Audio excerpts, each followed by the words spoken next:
이 시간에 우리 하나님 말씀 보겠습니다. 전도서 11장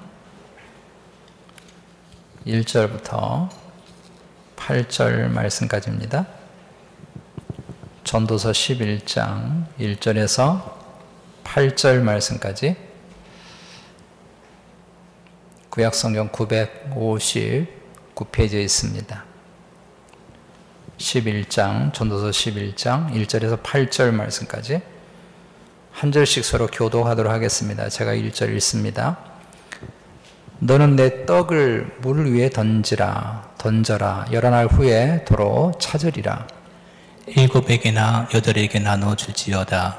무슨 재앙이 땅에 임할는지 내가 알지 못함이니라. 구름에 비가 가득하면 땅에 쏟아지며 나무가 남으로나 북으로나 쓰러지면 그 쓰러진 곳에 그냥 있으리라. 풍세를 살펴보는 자는 파종하지 못할 것이요 구름만 바라보는 자는 거두지 못하리라. 바람의 길이 어떠함과 아이벤 자의 태에서 뼈가 어떻게 자라는지를 내가 알지 못함같이 만사를 성취하시는 하나님의 일을 내가 알지 못하느니라. 너는 아침에 씨를 뿌리고 저녁에도 손을 놓지 말라. 이것이 잘 됐는지 저것이 잘 됐는지 혹 둘이 다 잘 됐는지 알지 못함이니라. 빛은 실로 아름다운 것이라 눈으로 해를 보는 것이 즐거운 일이로다.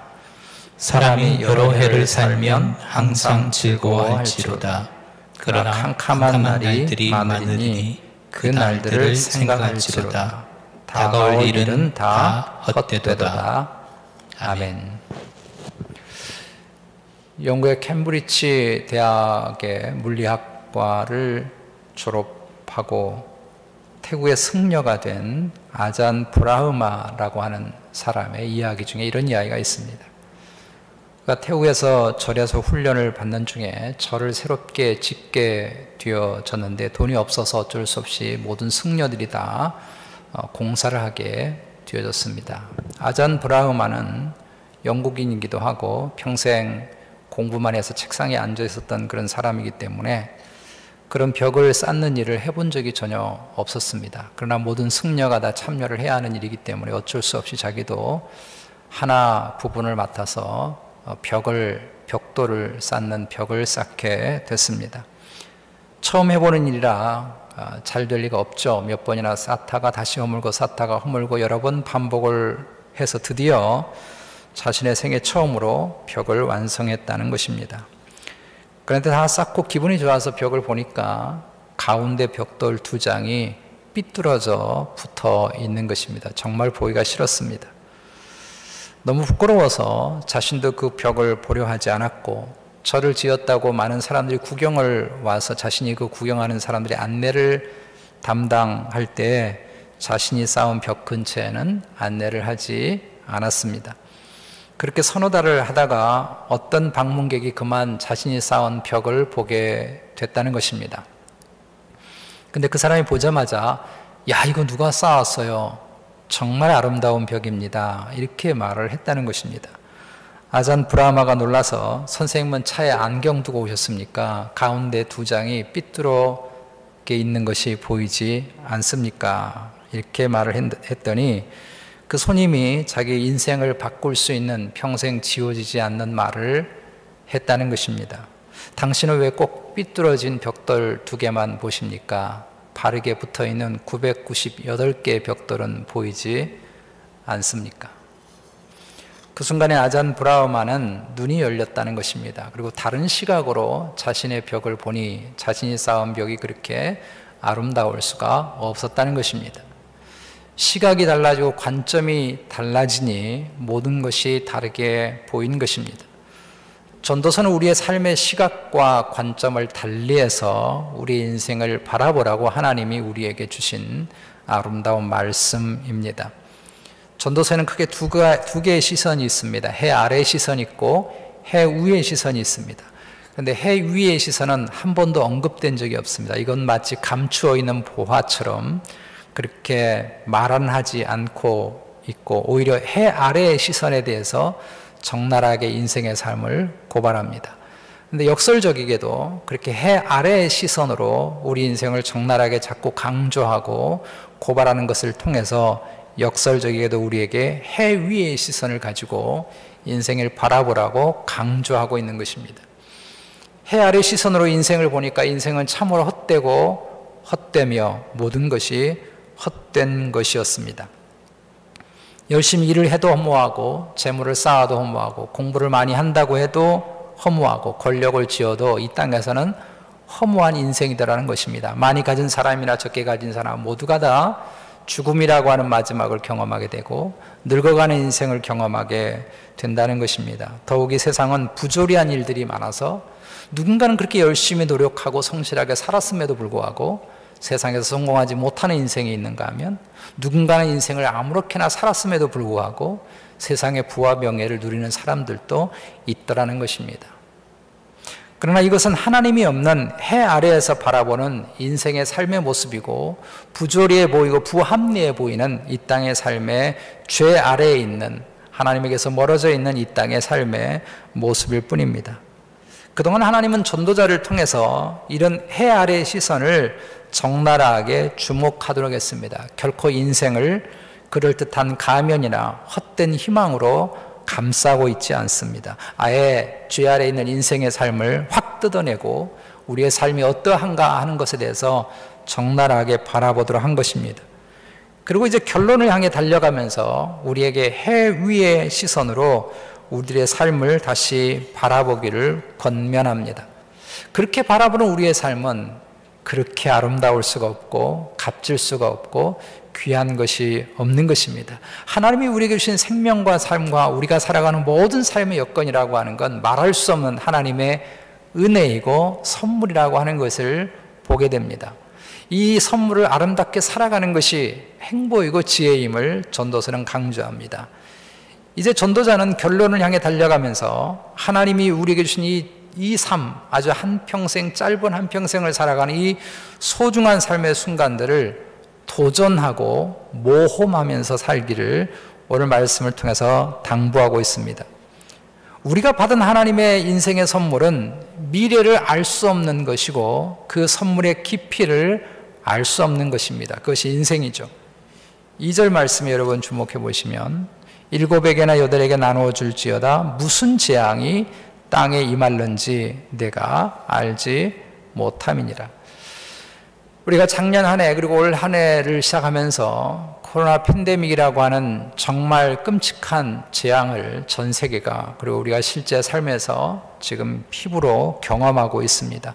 누가 과연 이런 상황을 예측이나 했겠습니까? 재작년 연말에 중국 우한이라고 하는 지역에서 이상한 바이러스가 이상한 폐렴 독감이 일어났다고 하는 그 말 한마디가 전 세계를 이렇게 엄청난 수렁에 빠뜨리라고 하는 누가 감히 상상이나 했겠으며 이렇게 코로나 팬데믹의 상황이 이렇게 오랫동안 지속되리라고 하는 것은 누가 감히 예측이나 했겠습니까?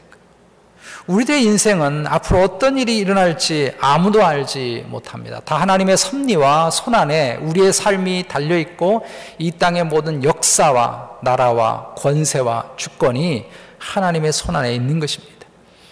신명기 22장 29절 말씀에 이런 말씀이 있습니다. 감추어진 일은 우리 하나님 여호와께 속한 것이거니와 나타난 일은 영원히 우리와 우리 자손들에게 속하였나니 이는 우리에게 이 율법의 모든 말씀을 행하게 하려 하십니다. 이 말씀 앞부분에 보면 가나안 땅에 들어간 이스라엘 백성들이 가나안에서 일이 잘 풀리니까 어떻게 생각했는가 하면 하나님을 떠나도 충분히 살 수 있겠구나 하는 착각을 하게 됐다는 것입니다. 그러나 하나님 말씀합니다. 그들의 미래가 어떻게 그런 착각, 그런 장담할 수 있을 만한 그런 미래인지 너가 어떻게 알겠느냐는 것입니다. 미래는 오직 하나님께 속한 것입니다. 감추어진 일은 미래의 모든 것들은 우리 하나님 여호와께 속한 것이거니와 우리가 마음대로 할 수 있는 것이 아니라는 것입니다. 우리가 무엇인가를 예측한다고 해서 그 예측이 맞을 수 있는가, 그 모든 것이 알 수 없는 세상 속에, 삶 속에 우리는 살아가고 있다는 것입니다. 왜냐하면 우리의 미래가 내 마음대로 되는 게 아니거든요. 내 마음대로 할 것 같으면 우리 여기 있겠습니까? 그죠? 내 마음대로 할 수 없고 내가 예측한 대로 우리 인생이 진행되지 않습니다. 그러나 분명하게 나타난 일이 있다는 것입니다. 하나님이 분명하게 보이신 일이 있다는 것입니다. 그것은 오직 하나님의 말씀대로 살아가는 것입니다. 이것은 명백하다는 것입니다. 전도서의 결론이 그것이기도 합니다. 전도서 12장 13절에 보시면 일의 결국을 다 들었으니 여호와를 경외하고 그의 명령을 지킬지어다. 이것이 모든 사람의 본분이니라. 이거 전도서의 결론입니다. 이렇게 우리들의 미래도 알 수 없거니와 하나님이 내게 주신 이 삶의 깊이도 우리는 다 알 수 없는 것입니다. 오늘 5절 말씀에 바람의 길이 어떠함과 아이벤자의 태에서 뼈가 어떻게 자라는지를 내가 알지 못한 같이 만사를 성취하시는 하나님의 일을 내가 알지 못하니라. 우리는 학교에서 배웠죠. 과학 시간에 어떻게 해서 태아가 생성이 되고 하는 것을 이론적으로는 배웠습니다만 실제로 그것이 어떻게 진행되고 있는지는 산부인과 의사나 어떤 과학자나 모두 신비에 속한 일입니다. 이 생명이 자라고 생명이 이렇게 성숙되어지는 모든 과정은 정말 하나님의 손안에 있는 것이죠. 우리 인생의 삶의 선물에 미래가 어떻게 될 것인지, 그리고 우리의 삶의 깊이, 이 아름다움의 깊이가 얼마나 깊은지에 대해서는 우리 알지 못하고 살아가는 것입니다. 우리는 삶의 신비로움과 그리고 하나님이 주신 인생의 깊이를 다 누리지 못하고 이 세상을 떠나게 될 것입니다. 그렇다면 이런 우리들의 인생에서 하나님이 원하는 삶의 지혜가 무엇일까요? 그것은 그렇기 때문에, 그렇게 우리들의 삶의 미래와 삶의 깊이를 다 알지 못하고 살아가기 때문에 도전하고 모험하는 삶을 살라고 말씀하십니다. 2절 말씀을 다시 주목하시면 7에게나 8에게 나누어 줄지어다. 무슨 재앙이 땅에 임하는지 내가 알지 못하기 때문이다. 6절 말씀에 너는 아침에 씨를 뿌리고 저녁에도 손을 놓지 말라. 이것이 잘 될는지 저것이 잘 될는지 혹 둘이 다 잘 될는지 알지 못함이니라. 1절 말씀이 이렇게 시작을 합니다. 너는 내 떡을 물 위에 던져라. 여러 날 후에 도로 찾으리라. 이 말씀은 당시 이스라엘 백성들이 알고 있었던 속담을 인용한 것입니다. 이 말씀은 성경학자들의 숫자만큼이나 해석이 그렇게 굉장히 분분합니다. 크게 많은 해석들이 있는데 그 모든 해석들을 크게 두 가지로 이렇게 좀 축소해 본다면, 하나는 1절을 다른 이들을 돕는 일에 도전하라, 다른 이들을 돕는 섬기는 일에 도전하라로 해석하기도 합니다. 물 위로 떡을 던진다고 하는 것은 다른 사람을 돕는 행동을 의미한다고 해석하는 것입니다. 여기에는 중근동에 이런 이야기가 전해집니다. 어느 한 왕자가 사냥을 하러 갔다가 강을 건너게 됐는데 그만 강물에 빠지게 됐습니다. 그런데 불행하게도 그때 주위에 아무도 없었습니다. 몇 시간을 강물 속에서 죽다 살아나는 것 같은 그런 사투를 벌인 끝에 이 왕자가 다행히 목숨을 간신히 건졌지만 사방에 아무것도 보이지 않는 모래섬에 올라가게 된 것입니다. 주변을 아무리 살펴봐도 먹을 것이라고 하는 건 하나도 보이지 않았습니다. 이제 꼼짝없이 여기서 굶어 죽겠구나라고 생각을 한 것입니다. 그런데 그때 기적 같은 일이 벌어졌다는 것입니다. 그 다음날 아침에 이 왕자가 눈을 떴더니 저 상류에서 자루 하나가 떠올라왔는데 그 자루를 건져 보았더니 거기에 하루 먹을 음식의 분량이 있었다는 것입니다. 그 다음 날도 그렇고 또 그 다음 날도 그렇고 그렇게 왕자는 아무도 보이지 않는 모래섬에서 1년을 살았습니다. 한편 나라에서는 난리가 났습니다. 왕의 대를 이을 왕자가 갑자기 사라졌으니 모든 신하들을 동원해서 왕자를 찾았지만 1년 동안 찾지 못한 것입니다. 그러던 어느 날 왕이 꿈을 꾸었다는 것입니다. 왕자가 모래섬에서 자루에 들 음식을 먹는 꿈을 꿨습니다. 그리고 꿈에서 보니까 그 자루에 이름이 적혀 있더라는 것입니다. 하산이라는 이름이 적혀 있더라는 것입니다. 왕은 잠에서 깨어나자마자 이 하산이라고 하는 사람을 찾았습니다. 그는 아주 평범한 농부였는데 정말 매일 아침마다 이 사람은 자루에 먹을 것을 가지고 물 위로, 강물 위로 던진 것입니다.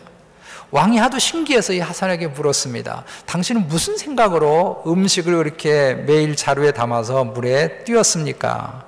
그때 하산이 오히려 왕에게 물었다는 것입니다.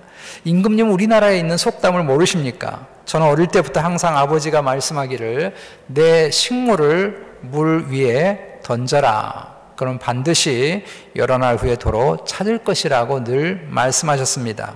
그래서 자신이 농사도 잘 두고 해서 매일마다 음식을 그렇게 자루에 담아가지고 물 위에 띄워서 누군가는 이 음식을 잡는 사람이 먹겠거니라고 생각했다고 말을 했다는 것입니다.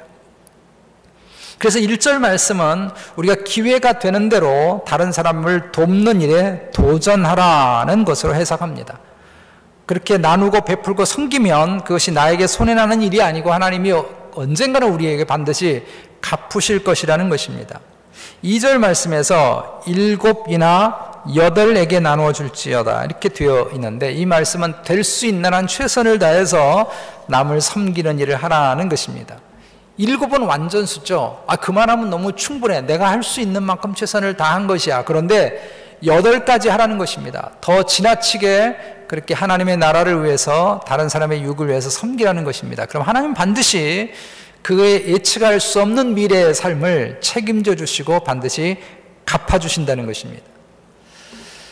우리는 우리의 미래가 불확실하기 때문에 한 가지 착각하는 것이 있습니다. 그것은 내가 불확실한 미래를 위해서 확실하게 지금 현재에서 무엇인가를 준비해 두고 보장할 만한, 내 미래를 보장할 만한 무엇인가를 갖추고 있으면 내 미래가 든든할 것이라고 생각합니다.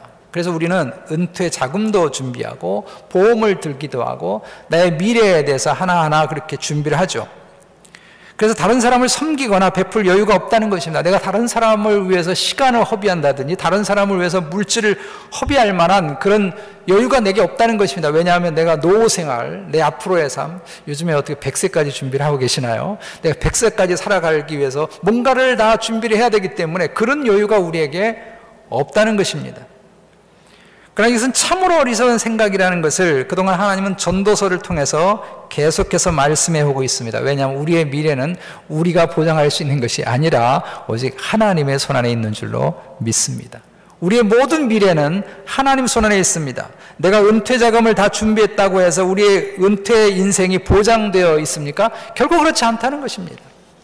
조금은 섬뜩한 이야기가 될지 모르지만 어리석은 부자의 비유에서 나와 있던 하나님의 말씀을 우리는 기억할 필요가 있습니다. 내가 오늘 밤 너의 영혼을 부른다면 너의 쌓아둔 것이 누구 것이 되겠느냐. 물론 그렇다고 해서 우리가 앞으로의 삶을 위해서 저축하고 보험을 들고 무엇인가를 비축하는 것이 어리석은 삶인가라는 것은 아닙니다. 6절에 있는 말씀과 같이 우리의 삶의 미래를 예측할 수 없기 때문에 우리는 미래의 삶을 잘 준비하는 것이 필요하죠. 그러나 중요한 것은 우리들의 미래는 나에 의해서 달려있는 것이 아니라 하나님의 손안에 달려있는 줄로 믿습니다. 그러므로 내가 할 수 있는 최선을 다해서 다른 일을 돕고 섬기고 주님의 나라를 위해서 부지런히 섬기는 일에 도전하라는 것입니다. 내가 그만큼 도전하면, 내가 그만큼 헌신하면 내가 잃어버리는 것이겠거니 내 미래는 앞으로 어떻게 하지? 그렇게 생각하지 말라는 것입니다. 내가 오늘 던지는 그 음식이, 내가 물에 던지는 그 음식이 언젠가 하나님에게 내게 돌아올 수 있도록 우리의 미래를 하나님이 책임져 주시겠다는 것입니다. 그러므로 제발 자신을 위한 부자가 아니라 하나님 나라를 위한 부유한 삶을 살기를 축복합니다. 그것이 해 위의 시선으로 우리들의 불확실한 미래를 향해 가는 지혜로운 삶인 줄로 믿습니다. 또 하나 1절에 대해서 두 번째 해석이 있습니다. 크게는 그것은 뭔가 하면 물 위로 떡을 던지는다고 하는 이 말씀을 부지런히 무역하고 장사하고 돈을 버는 것이다 라고 해석하기도 합니다. 유대인들에게 떡을 던진다고 하는 것은 사업을 한다는 의미를 가지고 있다고 합니다. 그래서 우리 성경, 우리 개정개역력인데요. 다른 성경 번역에는 어떻게 되어 있는가 하면 배 안에 너의 곡물을 실어 보내라 이렇게 번역이 되어 있습니다. 무역하고 사업을 한다는 의미이기도 하다는 것입니다. 우리는 우리의 인생이 허무하기 때문에 모든 것을 다 뒤로 하고 산으로 머리 깎고 들어가든지 아니면 수도원으로 들어가든지 하는 그런 삶을 살아야 되는가? 그렇지 않다는 것입니다. 우리가 전도서의 말씀에서 계속해서 하나님께서 우리에게 강조하는 것이지만 그건 우리가 이 땅을 살아가는 진정한 목적이 아닙니다. 물론 분명히 어떤 사람들은 수도원적인 삶을 살아가도록 부름받은 사람이 있습니다. 그러나 우리 모두가 그렇게 세상을 등지고 돈과 상관없이 아무것도 상관없이 이 땅을 살아가도록 부름받은 사람들이 우리 모두가 아닙니다. 이번 주에 매일 성경에서 세례 요한에 대한 말씀을 우리가 묵상했는데, 요한처럼 우리 모두가 빈들로 광야로 들어가는 삶을 살아야 할 필요는 없는 것입니다. 그건 요한이 그렇게 부름받았다는 것 뿐이죠. 단지 우리는 빈들에 살아가는 마음으로, 광야에 살아가는 마음으로, 그 속에서 하나님의 음성을 듣고 하나님의 음성을 붙드는 그런 마음으로 이 땅에서 그런 삶의 태도를 가지고 살아가야 하는 것입니다.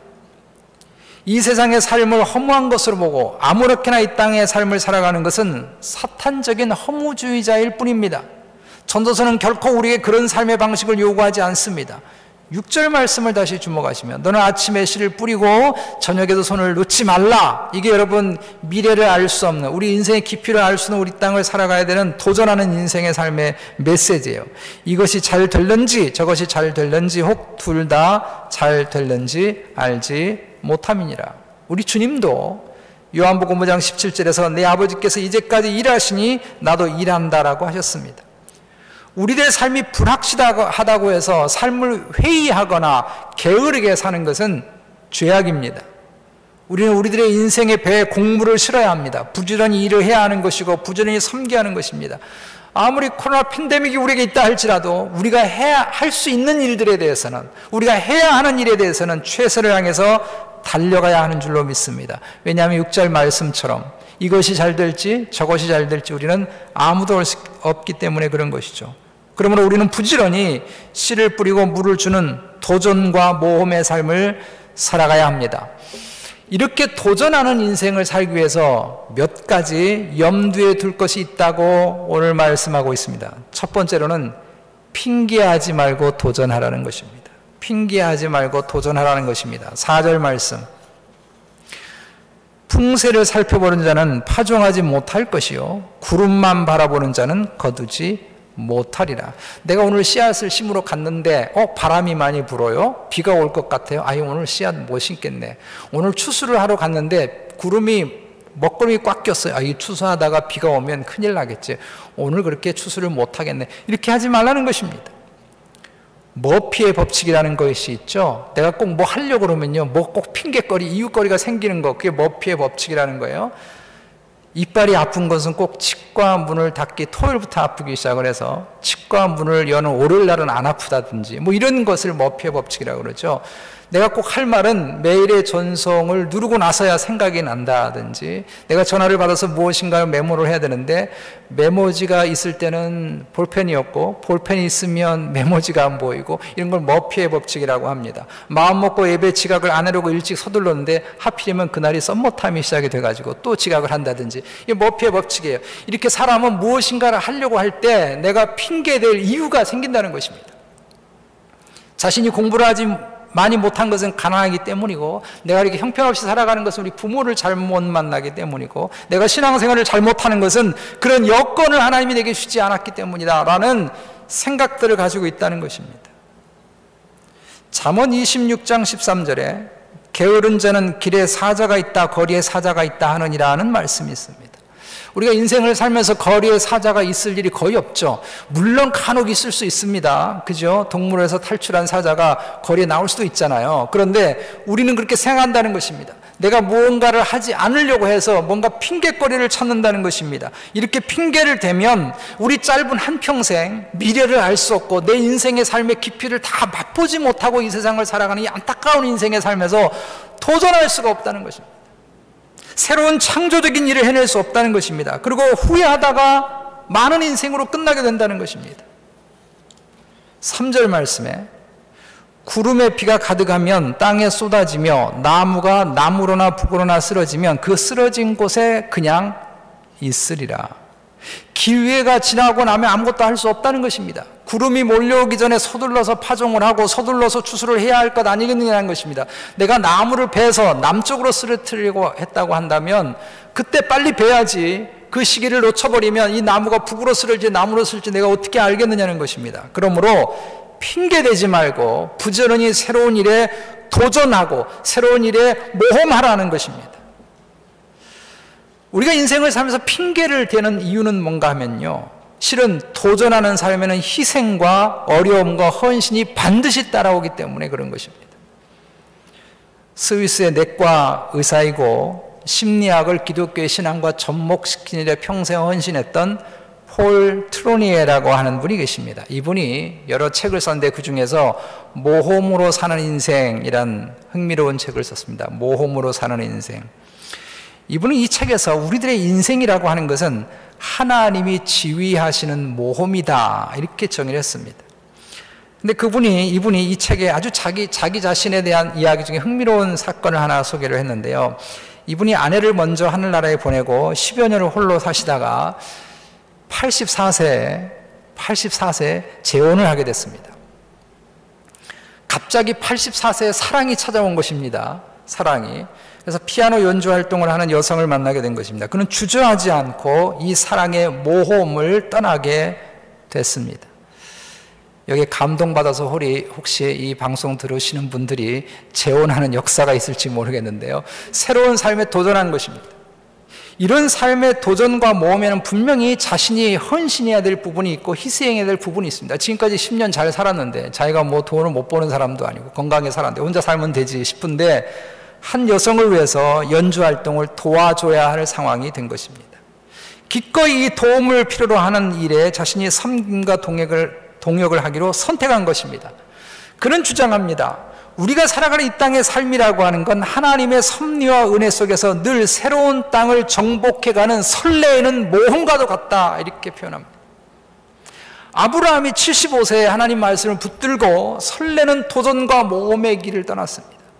모세가 80세의 나이에 자기 백성들과 함께 광야의 길로 어려운 길이지만 힘든 길이지만 희생하고 헌신해야 되는 길이지만 도전과 모험의 길을 떠난 것입니다. 만약에 모세가 미디안에서 그냥 끝까지 안락한 삶을 선택하고 살았다면 그는 하나님 말씀을 거부할 이유가 많았거든요. 말도 할 줄 모르고 나는 아무것도 할 줄 모르고 평생 목동으로 지금까지 살았는데 내가 어떻게 무슨 일을 할 수 있습니까? 이유는 많아요. 핑곶거려도 많습니다. 그래서 이런저런 이유 때문에 그가 미디안을 떠나지 않고 그대로 있었다고 한다면 그는 광야 40년 동안 하나님의 말할 수 없는 그 기적과 생생한 은혜를 한 번도 경험하지 못했을 것입니다. 우리도 마찬가지입니다. 풍세를 살피고 구름을 바라보고 사람들의 평가에 관심을 갖고 이런저런 할 수 없는 핑계만을 생각한다면 우리 짧은 인생, 이 짧은 인생 속에서 하나님이 우리의 삶에 주시려고 하는 하나님의 놀라운 섭리와 기적의 은혜를 우리는 경험할 수 없는 것입니다. 저 역시 사역의 길에 들어서지 않았다고 한다면, 그래서 제가 세상에 안주하는 삶을 살려고 선택하고 살았다고 한다면 제가 사역하면서 누렸던 하나님의 정말 생생한 역사와 기적을 저는 한 번도 누리지 못했을 것입니다. 어느 때는 엘리야의 그릇 시냇가의 까마귀와 같이 제가 한 번도 알지 못했던 분에 의해서 저를 먹이시고 입히시는 것을 저는 생생하게 경험했습니다. 사역자가 아니면 하나님 말씀 붙들고 살겠다고 하는 그 길이 아니었다고 하면 경험할 수 없는 놀라운 경험들을 해왔습니다.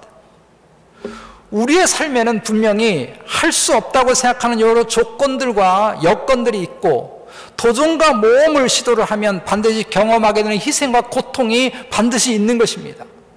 1절의 말씀과 같이 나의 떡을 물 위로 던지면 그렇게 희생하고 섬기면 분명히 내게 손해가 있고 어려움이 있을 수도 있습니다. 혹시 그 일을 아무도 몰라줄지도 모릅니다. 세상은 그것을 아름답다고 좋다고 하고 평가 안 해줄지도 모릅니다. 그러나 그럼에도 불구하고 우리가 하나님의 뜻과 말씀을 붙들고 인생의 씨를 뿌리고 새로운 일에 도전하려고 한다면 그때서 하나님은 우리의 삶에 불과 구름기로 역사하시고 우리에게 하늘의 만나를 주시는 은혜를 생생하게 우리에게 경험하도록 이끄실 줄로 믿습니다. 우리 하나님 앞에서 핑계하지 맙시다. 우리 딱 한 번 살아가는 인생입니다. 짧은 인생을 삽니다. 하나님이 내게 주신 인생의 깊이도 다 경험하지 못하고 알지 못하고 우리의 미래가 어떻게 될지 알지 못하는 삶을 우리가 모두가 살아가는데 우리가 이런저런 핑계 때문에 나는 아무것도 할 수 없었고 또 앞으로도 할 수 없다고 핑계하기에는 우리의 인생은 너무 짧고 너무 허무한 것입니다. 두 번째로 도전하는 삶을 살되 그 결과에 연연하지 말라고 당부합니다. 그 결과에 연연하지 말라는 것입니다. 5절 말씀에 바람의 길이 어떠함과 아이벤 자의 태에서 뼈가 어떻게 자라는지 내가 알지 못한 같이 만사를 성취하시는 하나님의 일을 내가 알지 못하느니라. 우리가 도전하는 일의 성공과 실패가 우리에게 달리는 게 아니고 하나님에게 달려있다는 것입니다. 그래서 사도 바울이 고린도전서 3장 6절과 7절에서 나는 심었고 아볼로는 물을 주었을 때 오직 하나님께서 자라나게 하셨나니 그런즉 심는 이나 물 주는 이는 아무것도 아니로되 오직 자라나게 하시는 이는 하나님뿐이니라고 말씀했습니다. 우리는 오직 이 땅에서 물을 주고 심는 도전과 모험의 여행을 떠나러 온 것입니다. 열매는 하나님 속 안에 달려있는 것입니다. 6절 말씀에 너는 아침에 씨를 뿌리고 저녁에도 손을 놓지 말라. 이것이 잘 될는지 저것이 잘 될는지 혹 둘 다 잘 될는지 알 수 없다. 이것은 내가 생각하는 열매를 거두게 될지 그렇게 되지 않을지 우리는 아무도 알 수 없습니다. 그러므로 우리는 오직 열매를 맺게 하시는 하나님을 바라보고 물을 주고 심는 도전과 모험을 하라는 것입니다. 그러므로 그 결과가 그렇게 내가 물을 주고 씨를 뿌렸는데 그 결과가 나의 생각과 다르다고 해도 그것이 실패인가? 그렇지 않을 수 있다는 것입니다. 내가 성공을 했다고 해서 그것이 성공인가? 그렇지 않을 수 있다는 것입니다. 그 결과에 연연하지 말라는 것입니다. 그 결과에 인생의 승부를 걸지 말라는 것입니다. 인생 전체를 걸지 말라는 것입니다. 제가 교회 사역을 하면서 간혹가다 저와 함께 동역하는 사람들에게 교회 안에 무슨 일이 생기면 막 흥분을 하고 마치 그것 때문에 지금 죽을 것처럼 막 그러면 제가 꼭 하는 말이 있습니다. 거기 승부 걸지 마라. 인생의 승부를 걸지 마라. 내가 무엇인가 물을 주고 씨를 심었는데 그 결과가 좋지 않은 결과가 나왔다고 해도 그 결과에 연연하지 말라는 것입니다. 우린 전도서 2장에서 솔로몬의 이야기를 기억할 것입니다. 2장 10절에 무엇이든지 내 눈이 원하는 것을 내가 금하지 않았고 무엇이든지 내 마음이 기뻐하는 것을 막지 않았노라. 솔로몬은 자신이 하는 모든 도전에 실패한 적이 없습니다. 대단히 성공을 거둔 사람입니다. 사업에 손을 대면 대박이 나고 지식에 손을 대면 세상에서 가장 똑똑한 사람이 되고 심지어 여자의 손을 대니까 1000명이나 몰려오잖아요. 그는 한 번도 실패한 적이 없는 사람이에요. 그러면 그가 진짜 성공한 사람인가? 행복한 사람인가? 그가 씨앗을 뿌리고 그가 물을 주는 것마다 다 성공했으니 그는 행복한 사람인가? 우린 너무도 잘 기억하죠. 전도자가 이르되 헛되고 헛되며 헛되니 모든 것이 헛되도다. 그러므로 우리가 어떤 도전과 어떤 모험을 열심히 했든지 간에 그 결과에 인생의 전체를 걸지 마십시오. 주님은 마태복음 12장 42절에서 자신을 솔로몬보다 더 크신이라고 말씀했습니다. 이것은 솔로몬이 그렇게 갈망하던 모든 지혜, 그렇게 얻고 싶었던 행복, 그렇게 얻고 싶었던 모든 기쁨들, 만족들, 이 모든 것이 다 그리스도 예수 안에 있다는 것입니다. 그 어떤 것이든지 간에 예수님 외에 승부를 거는 것은 다 절대적이지 않다는 것입니다. 모든 것을 다 가졌다고 할지라도 주님과 함께하는 삶이 무너지면 솔로몬처럼 말하게 될 것입니다. 모든 것이 헛되고 헛될 뿐이구나. 그러나 솔로몬보다 더 크신 이이신 주님 안에 살아간다면 우리는 사도 바울과 같은 고백을 할 수 있습니다. 아무것도 없는 자 같으나 모든 것을 가진 자로다. 그러므로 우리가 이 땅에서 하는 모든 도전과 모험의 결과는 오직 하나님이 주신 것이고 하나님이 평가하실 것입니다. 그러므로 어떤 일이 잘 될지 안 될지에 인생의 전체를 걸지 마십시오. 우리 인생 전체는 오직 예수 그리스도에게 걸어야 하는 줄로 믿습니다. 예수 그리스도만이 우리가 반드시 걸어가야 할 유일한 길이시고 우리가 반드시 따라가야 할 유일한 진리이시고 우리가 반드시 붙들어야 할 유일한 생명이 되시는 줄로 믿습니다. 그러므로 우리가 해야 하는 일은 우리가 하나님을 끝까지 신뢰하고 도전하고 모험하면서 부지런히 씨를 뿌리고 물을 주는 것입니다. 그 도전하는 일의 결과는 우리가 어떻게 알겠습니까? 이건 하나님의 소관입니다. 하나님이 하실 것입니다. 단지 그런 도전과 모험 속에서 하나님은 반드시 우리와 함께 하실 줄로 믿습니다. 그래서 사도 바울이 디모데후서 4장 2절에서 너는 말씀을 전파하라. 때를 얻든지 못 얻든지 항상 힘쓰라고 말합니다. 당장에 열매가 없다고 전도를 포기하겠습니까? 당장에 내게 아무런 결과가 없다고 신앙생활 포기하겠어요? 주님 앞에 헌신하는 일들을 여러분 포기하겠습니까? 하나님 말씀하십니다. 내 식물을 물에 던지라. 그리하면 반드시 여러 날 후에 되찾게 된다. 식물을 물에 던지면 식물은 흐르는 물에 사라질 것입니다. 세상에 이런 허망한 일이 어디 있습니까? 지금 당장에 아무런 대책이 없는데 언제까지 내가 이렇게 해야 되나 이런 생각이 들지 않겠어요? 그러나 하나님 말씀합니다. 그럼에도 불구하고 포기하지 말라. 그럼에도 불구하고 시도하라. 그럼에도 불구하고 달려가라. 그럼에도 불구하고 모험하라. 그럼에도 불구하고 도전하라. 그럼 내가 반드시 열매를 거두게 해주마. 그러므로 결과에 연연하지 말고 결과는 하나님 손에 맡기고 도전하고 모험하는 일을 주저하지 마시기를 바랍니다. 세 번째로, 이런 도전의 삶 자체가, 이렇게 도전하면서 무엇인가를 시도한다는 자체가 이게 얼마나 행복한 일입니까? 이걸 즐기고 감격하는 삶을 살라고 말씀합니다. 7절 8절. 빛은 실로 아름다운 것이라 눈으로 해를 보는 것이 즐거운 일이로다. 사람이 여러 해를 살면 항상 즐거워할지로다. 그러나 캄캄한 날이 많으리니 그날들을 생각할지로다. 다가올 일은 다 헛되도다. 우리 인생엔 캄캄한 날이 반드시 있다는 것입니다. 내가 도전하고 싶어도 할 수 없는 때가 있는 것이고, 내가 무엇인가를 모험하고 싶어도 할 수 없는 때가 우리에게 반드시 온다는 것입니다. 그 캄캄한 날이 죽음이죠. 죽음 앞에 우리 모두 다 서게 될 것입니다. 그러므로 빛이 있는 동안, 내가 살아있는 동안, 하나님이 내게 기회를 주시는 동안, 내가 도전하면서 살아갈 수 있는 동안 최선을 다해서 그 삶을 즐거워하라는 것입니다. 인상 쓰고 화내고 열내고 미워하고 싸우고 그렇게 도전하는 것이 아니라 감사하고 기뻐하면서 섬기고 희생하는 것을 아주 감격하면서 찬송하면서 그렇게 도전하시기를 바랍니다. 그러면 솔로몬보다 크신 주님이 우리의 삶에서 반드시 역사해 주실 줄로 믿습니다. 말씀을 맺습니다. 신학자 아우구스티누스가 이런 말 했습니다. 예수님을 믿어라. 그리고 무엇이든지 하라. 예수님을 믿어라. 그리고 무엇이든지 하라. 여러분, 뭐가 두려우십니까? 실패가 두려우세요? 사람들에게 인기를 잃어버리는 게 여러분 두려우세요? 돈 잃어버리는 게 두려우세요? 죽음 두려우세요? 정말 두려워할 것은 예수님 잃어버리는 것이고, 예수님의 살아계심을 우리가 짧은 한평생을 살면서 생생하게 경험하지 못하고 이 땅을 떠나는 것이 두려운 것 아니겠습니까? 여러분의 삶에서 주님이 살아서 역사하는 것을 생생하게 경험하고 싶지 않으십니까? 내가 믿음으로 살았더니, 내가 신앙 안에 살았더니 정말 하나님은 살아계시더라. 정말 주님은 역사하시더라. 이스라엘의 광야의 역사가 성경에만 있는 게 아니더라. 정말 나의 삶에도 역사하시더라. 라는 고백, 이런 찬양하면서 여러분 인생을 살고 싶지 않습니까? 우리 알 수 없는 미래와 우리가 살아가는 삶의 깊이를 우리는 다 모르고 살아갈 것입니다. 이것은 하나님의 손안에 있는 것입니다. 그러므로 모든 것의 결과를 하나님께 맡기고 섬기고 베풀고 새로운 일에 도전하는 일을 주저하지 마십시오.